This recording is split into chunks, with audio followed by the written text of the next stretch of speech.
Zar ne bi trebalo da ste u dvorcu? Uživam u posljednjem trenutku slobode pre moje udaje sledeće nedelje. Za potpunog stranca. Bar niste sluškinja u dugovima. Sluškinja u dugovima? Kad poželim topli doručak, Madam Karp mi naplaća. Sama jaja uvek donosi, hodam kilometra dva.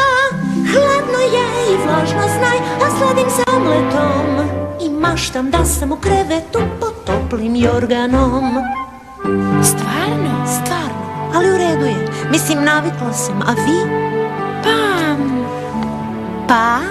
Kad sam gladna samo zazvonim i sluškinja je tu. Omlet mi u krevet servira na poslužavniku. I češlja me dok muzika nežno svira mi.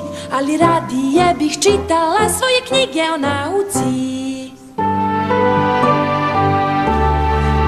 Pa slične smo, Stvarno? mi iste smo, o drugom svetu maštamo, te snovi nam se ispunjavaju, da mi slične smo, ko bi to rekao, ali istina je to, sad jasno je, u tebi vidim se, mi stvarno ličimo.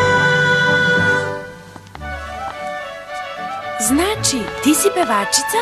Ne, radim u zatvoru, Madam Karp. Mislim, u tekstilnoj fabrici. Obožavam haljine, Madam Karp. Ja sam sašila tu haljinu. Stvarno? Omiljena mi je. Dizajn joj je tako komplikovan. O, nije zapravo. Prvo izaberem tkaninu i oblik dam joj ja.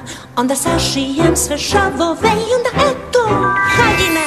I nosim je bez bude ja i plešem radosno. I maštam o slobodi tad bez svih stresova. Ali neću reći mojoj mami, ne želim da je razočaram. Potpuno vas razumem.